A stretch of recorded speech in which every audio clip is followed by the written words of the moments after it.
नमस्कार, विनीज recipe and creation में आप सबका स्वागत है। तो दोस्तों, आज ज्योतिया है। तो ज्योतिया के दिन हम लोग के यहाँ पूजा पाठ तो नहीं होता है। तो ज्योतिया के दिन केवल हम लोग स्नान करके और उसके बाद से कथा सुन लेते हैं। तो यहाँ पर ज्योतिया भी दो तरह से होता है। ज्योतिया दो तरह से नहीं होता है, कहने का मतलब है कि जिसकी सासू माँ नहीं रहती है वो ज्योतिया करते हैं।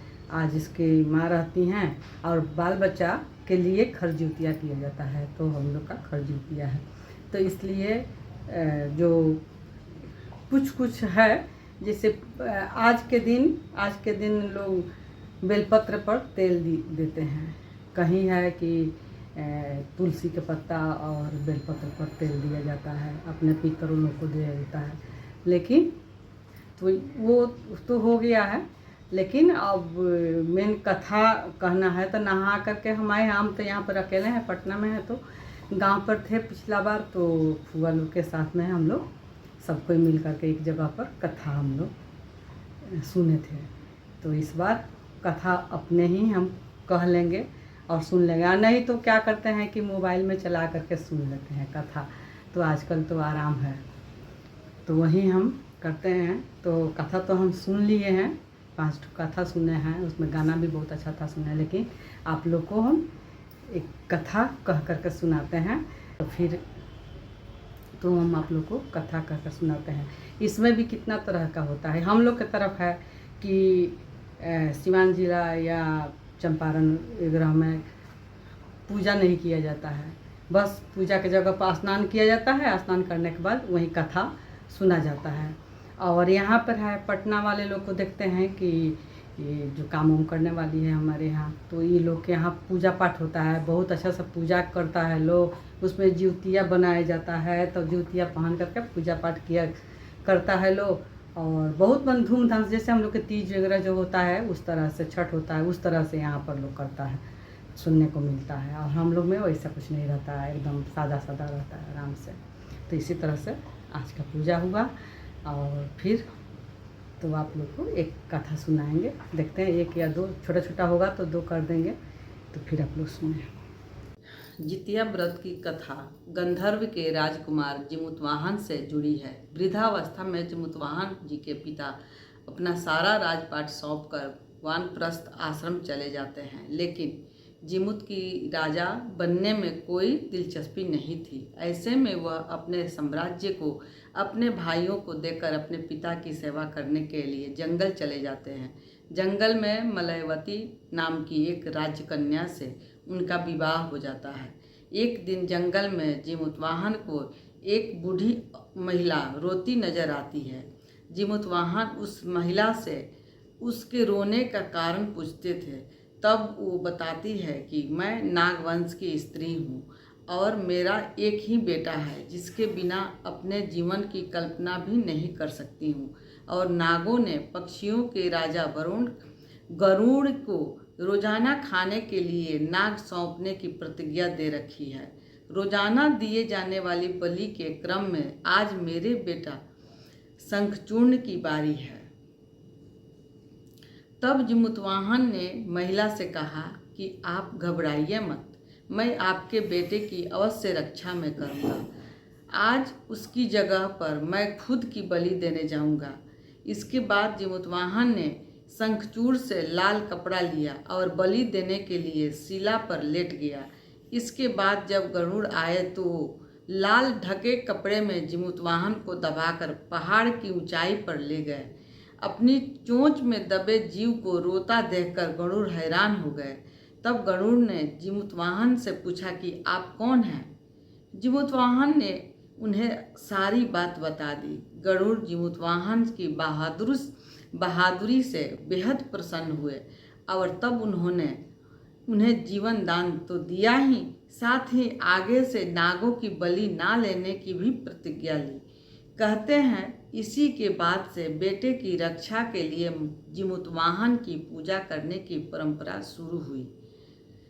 तो ये एक कथा था जिसमें जिमुतवाहन ने अपना प्राण देने के लिए वहाँ चले गए और बाद में गरुड़ जी को पता चला कि ये तो नाग नहीं है, ये कोई और ही आदमी है। तो वे पूछे कि आप कौन हो जो रो रहे हो? तो वो खुद बताए कि आज नाग के जगह पर मैं खुद अपना प्राण देने आया हूँ। इसी से वो प्रसन्न होकर गरुड़ जी उनको प्राण नहीं लिए और उनको लौटा दिए। और उसके बाद से जितने नाग को खाते थे, रोज़ दिन एक नाग जाते थे उनके खाना के लिए, तो उनको वो श्राप से मुक्त कर दिए। तो ये एक कथा हुआ। और इसी तरह से बहुत सारे कथा है कहने के लिए, लेकिन कथा ज़्यादा, अभी एक कथा कहने में ही 3-4 मिनट हो जाता है, इतना शॉर्टकट में कथा कहने पर। तो एक और कथा हम सुनाते हैं, चील्हो और सियार पे। तो एक छोटा कथा फिर से सुना रही हूँ, चील्हो और सियारों पे। तो शॉर्टकट में कथा है ये। एक समय की बात है, एक चील और एक सियारन नर्मदा नदी के पास एक जंगल में रहा करते थे। दोनों ने वहाँ कुछ महिलाओं को व्रत पूजन करते देखा और खुद भी ये व्रत रखने का संकल्प लिया। इस उपवास के दौरान सियारन को भूख बर्दाश्त नहीं हुई, इसलिए उसने चुपके से भोजन कर लिया। दूसरे ओर चील ने विधिवत विधान पूर्वक इस व्रत को पूरा किया। अगले जन्म में चील और सियारन दोनों राजकुमारी बनकर सगी बहनें हुई, जिसमें सियारिन बड़ी बहन थी और चील्हो छोटी बहन थी।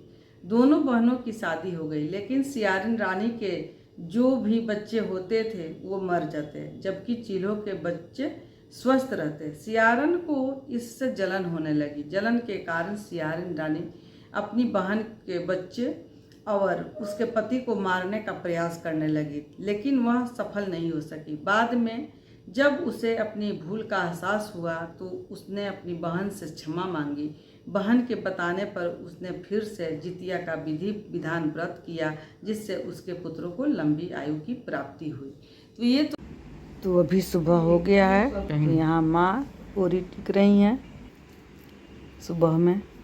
अब इसके बाद हम जाएंगे, स्नान करके आएंगे तो फिर पूजा पाठ करेंगे और उसके बाद चाय पानी पिएंगे, तो फिर आप लोग देखते रहे। तो आज दिया जाएगा आज।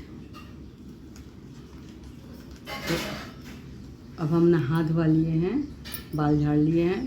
तो इस आज का जो सिंदूर किया जाएगा, जो रियानी वहाँ पर माँ सिंदूर की थी पूजा वाला रूम के पास, दरवाज़ा के पास, तो उसी सिंदूर से करना पड़ता है। तो यहाँ सिंदूर है, तो हम करने जा रहे हैं।